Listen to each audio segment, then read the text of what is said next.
1 year ago, during the throes of the global COVID-19 pandemic, we, the folks you are about to see, got together and presented a unique example of what happens when people focus on building a community. I thought of it as sitting under the Baobab tree, or Ujima, which means collective work and responsibility, the third day of Kwanzaa. 8 people who had never met each other and knew very little about this virtual communication called Zoom agreed to join me in presenting a significant art historical document in a unique way that had not been done before. Well, at least to my knowledge.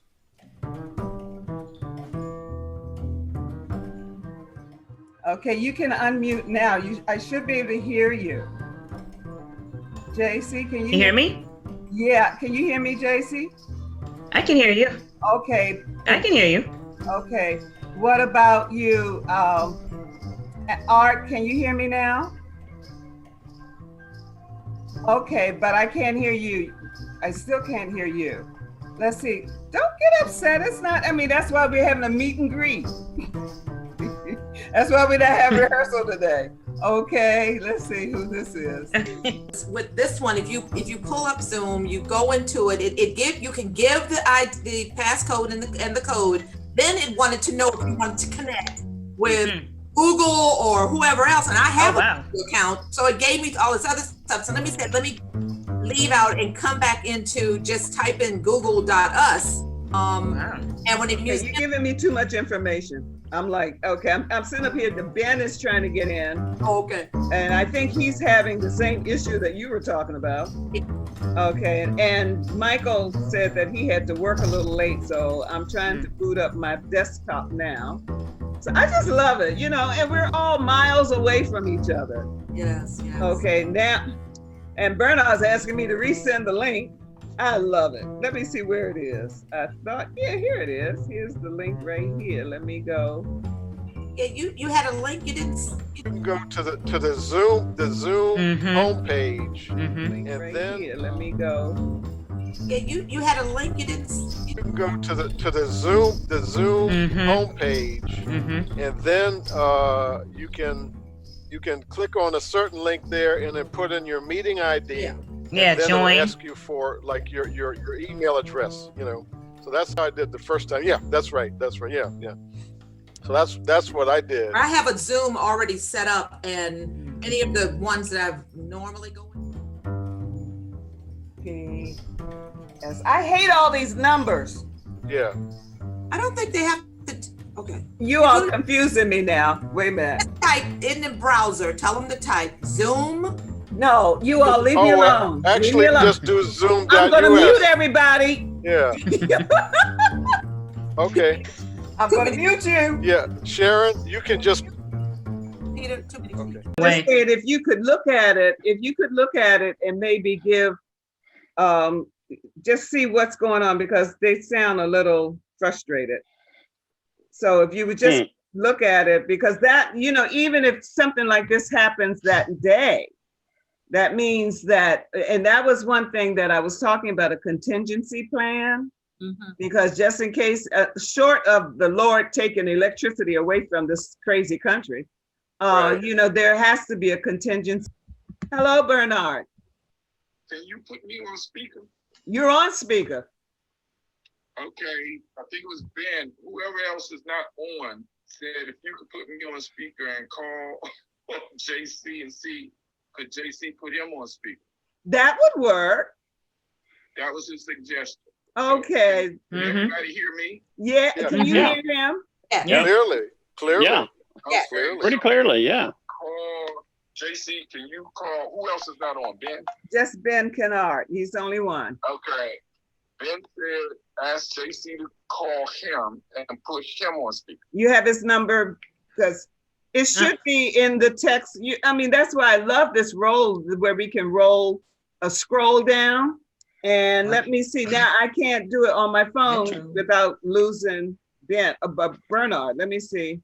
Yeah, but he suggested let JC do it. Yeah. I'll get it. Okay, Hey, I man, know I'll get it's, Wait a minute. Wait a Hey, minute. Ben, I'm gonna shoot him a text. no, she got it. She got it. Or, Oh, or she Okay. can text him. Okay, Yeah, so, I'm doing it right now. oh, are you having a good day, Bernard?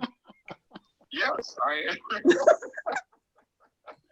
Okay, good, good, good. We're, it's better this happening now than on the 28th, right? Of course. So that's why we're doing this, right? Yeah, yeah, So we can see whatever we're gonna have to work out here. yeah, yeah, Because I mean, we did all the same things that we did before, but I haven't a clue. I'm not very technical anyway, so I have no clue as to what was going on. yeah. So anyway, we'll work that out. We'll work out the technicalities, right? We'll work it out. Yeah, we'll Okay, work. it's been on. She just gave him, he just gave her the number, so she's gonna call, so he's not on yet. And so we're gonna wait for him. Is this everybody okay? Because I know Art, you were saying that you have a cold, but hang in there. If you can Oh, hang I'm in. sorry, Art. Hey. I'm fine.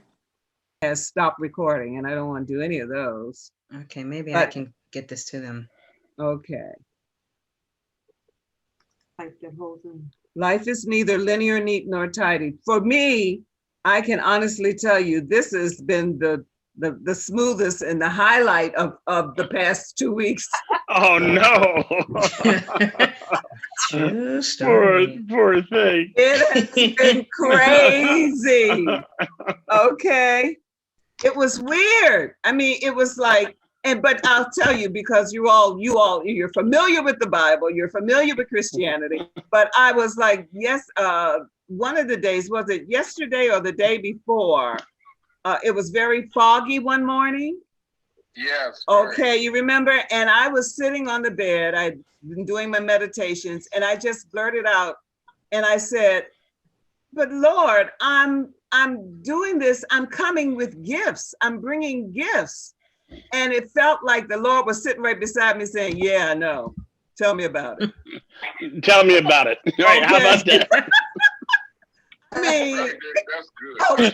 like he's like, who you telling? who you telling? Okay. Do All right. you see have you been looking at my palms more, lady? Really. Okay, don't give up. I guess I'm being the Frederick Douglass. Don't give up. Yeah, the cheerleader. Yeah, that's it. Yeah, don't give up. What's Yeah. so Video weird conferences. It's great for webinars, for calls, for meetings, or even for chats. And so there really are quite a few options with Zoom, which is why so many people are using it.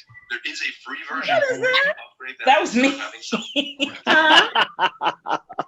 Girl, John. now I'm already paranoid. It's my I'm already- tri-phone. My tri-phone. I'm sorry, it's my tri-phone. Okay, got the invite and registered. I had a similar problem and called one person and they put me on speaker. That's just, Okay, Bernard's calling.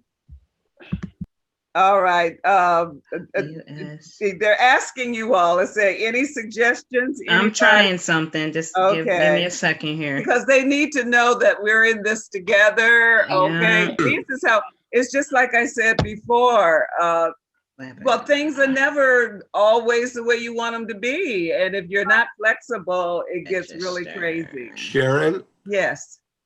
the easiest way to start back oh, from there it is. zero, WN. simply to go to Google and type in one word, Zoom. Yeah. Will then come up with log in, and they can just click join meeting. That's right. Well, why are you telling me? You need to be typing it into the conversation. Hey, what do you think I am, an expert? I haven't figured out how to type it in. Right. I'm working on something. I'm hoping we'll get them I know. where they need to get to. Okay, All because Tariq just asked, I mean, I call him Tariq, but it's Bernard. J. Bernard said, anybody got some suggestions? UIU. Yeah, I got the link. Yeah, try it. See if this works. Ask them. It's sending. See if once they get this link, if they can hit it and it works. I hope I typed everything in correctly. I don't see it on my phone that you sent. Yeah, it's not. It's coming through. Okay. This is Metrophone now. You know, Oh, this is that's Detroit. right. She This got one of those- Detroit. She got one of those crawdads. We're bootlegging out here now. This the D. She's a big Detroit. That was a flash special. Right. Got this off the back of some truck. You know what I'm saying? It fell off a truck somewhere, man. Believe me. Right. I understand Merry that. Christmas. Hey, you got to give it a second.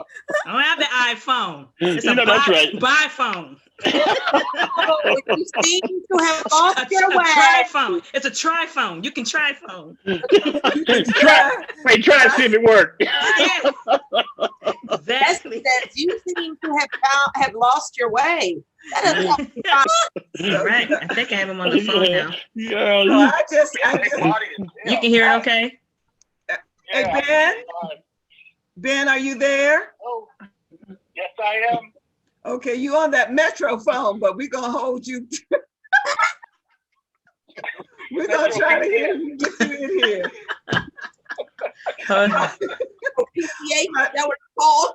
Okay. And I mean, have you been enjoying reading about your actors, your artists? Yes. I don't like mine too much, but okay. Well, you should. I mean, certain people have taken on Tom Hoving. I wonder if his wife is accepted or rejected the fact that he has become Tom Hoving. He called me yesterday and told me, Sharon, this is Tom. I was like, and he was like, I just flew in from Paris. Okay. I'm sleeping in the backyard now. Okay, because he was a piece of work. Tom Hoving was a piece of work. Okay. We're not going to teach art. We're going to get involved in the whole political structure. It seems to me that you couldn't really make art as we know it now welcome or relevant to the Black community. Why not? You mean to say if there was a statue of Martin Luther King on 7th Avenue? We're not talking about statues. There's a difference. But what we're talking about? We're talking about art, but statues aren't necessarily art. What I'm trying to say that it's a higher aesthetic that we're talking about. Of course it is. I'm a professional artist, you know. I'm talking about a certain form of art that's meaningful.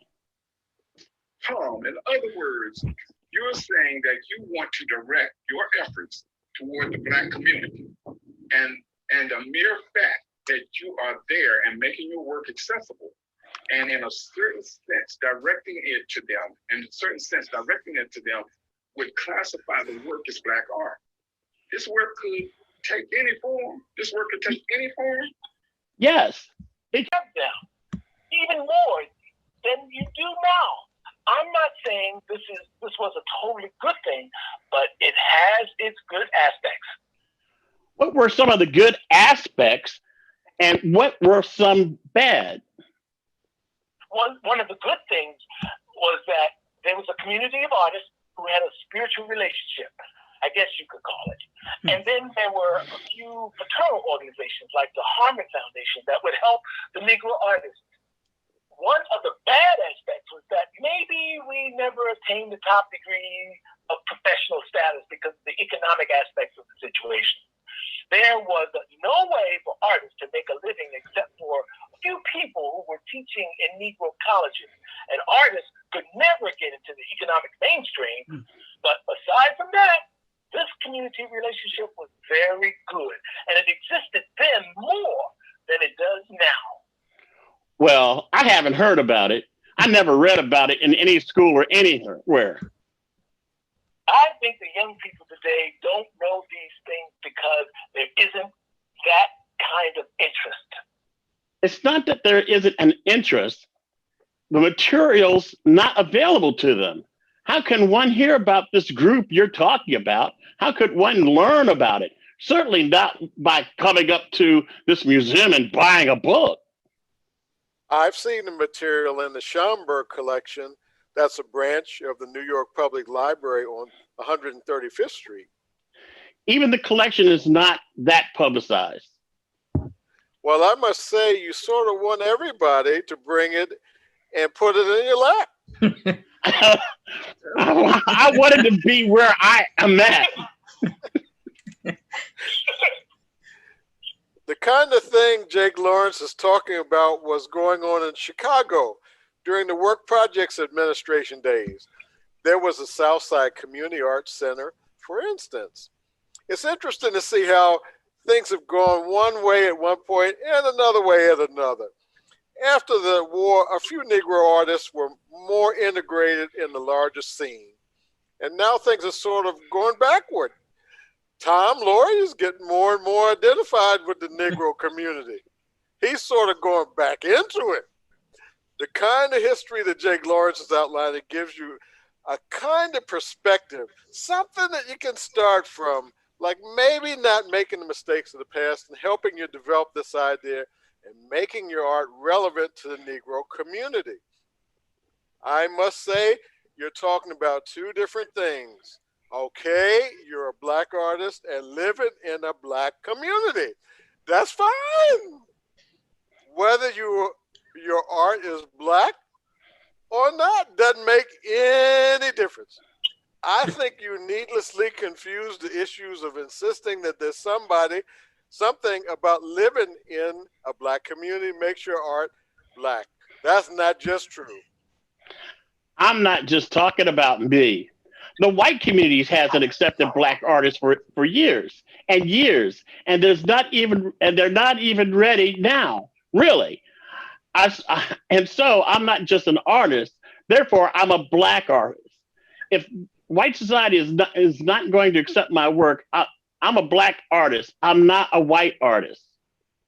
Wait a minute. I've seen a couple of your pieces, and I would put it this way. I think you are an artist who happens to be Black, but you're not a Black artist. See, that's the difference. No, I'm a Black artist who has refused to be conditioned. Wait a minute. From what I've seen of your work, although you may be a terrific artist, there's no problem. There's no possible way that I could see anyone in the Black community relating to your work. They may respond to it aesthetically. They may feel that it's a terrific piece, but I can't see how anyone would relate to it. I don't see why they should. They would relate to it if they knew that I'm Black. That's very important. That's not important in the work of art. It's important to Black people, you know? I'm not only concerned with... Okay. But what did you think, you all? Are you feeling it? Yeah. The narrative. Oh, yeah. Yeah. Like you're feeling it. It's, like I said, I can't see, so I'm listening, and it certainly sounds like you guys are feeling it. You're in your role. That's what it sounds like to me. Mm-hmm. And what were you saying, Art? Once the narrative began, the meter is there twice as good as it was in the previous rehearsals. Oh, yeah. Oh, really? Okay. Oh, yeah. Pat yourself on the back. Give yourself a hug. Back in the 1980s, I found this article, The Black Artists in America, a Symposium. I was doing my archaeological diggings around in one of the many museums, libraries, and even basement archives. I was looking for any materials that supported my doctoral studies in aesthetic anthropology. Thanks to the many research librarians and directors of museums, I was given full access that would lead me to discover this article you are about to see, hear, laugh, and hopefully will inspire you to want to know more.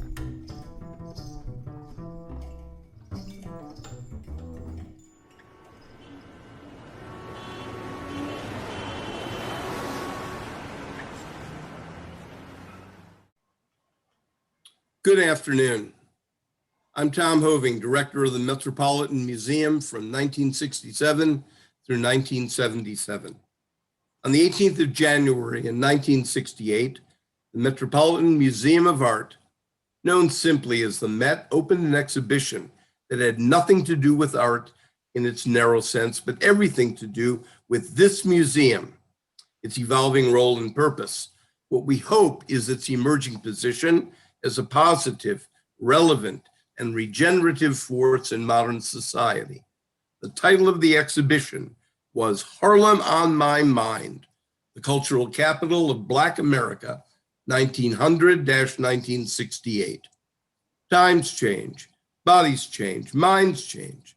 When I grew up in New York, living on 84th Street and Park Avenue, Harlem was with me and my family due to a wonderful maid of sunny disposition, Bessie, and a thin, sour chauffeur, Frank, who drove me to school in moody silence. Harlem was a light year away. Uptown, Negroes, colored people constituted an unspoken menace, the tribe that must not be allowed to come down the avenue. If anybody, at least in my family, had said 26 years ago, Black is proud and beautiful, and a Black man is strong and creative and male, or Negroes have one of the strongest, most personal, persuasive, and enriching cultures of any minority group in the United States, everyone would have been puzzled and flabbergasted. Any suggestion that we meet as equals and just talk just couldn't come up. To me, Harlem on My Mind, January 18th, 1968, was a discussion. It was an exhibition that attempted through photographs, films, television, documentary recording of sounds and voices, music and memorabilia to convey that most difficult of things, a cultural and historical experience, a total environment, one particular world which has been known intimately only to the Black people of New York City, Harlem. It didn't interpret or explain. It stuck to the facts. Harlem's historical events over the past 68 years, its literature, theater, politics, music, art, and business. 3 Blacks and 3 whites conceived the show and put it in 13 of the Met's special exhibition galleries. The Henry Luce Foundation generously underwrote the cost of the exhibition. Now, this afternoon, we are hosting a reenactment of a symposium that grew out of a public response to that controversial exposition. The outcry from Black artists and the Harlem community prompted us to further explore the essential nature of the museum's role beyond making people see. Today, we must ask them and ourselves to look as well, to look searchingly at things that have to be faced, such as our communities and our larger environment. Speaking for this museum, we've been unresponsive to societal and political events. Our hope for the exhibition was that it communicate a sense of place and a way of living, that it will make us realize that we must begin to look to the great Negro past for our understanding of the American experience and look to it as well for whatever communications we hope for the future. This afternoon, I have the honor of introducing 7 outstanding and accomplished artists: Romare Bearden, Sam Gilliam Jr., Richard Hunt, Jacob Lawrence, Tom Lloyd, William Williams, and Hale Woodruff. Gentlemen, let us proceed.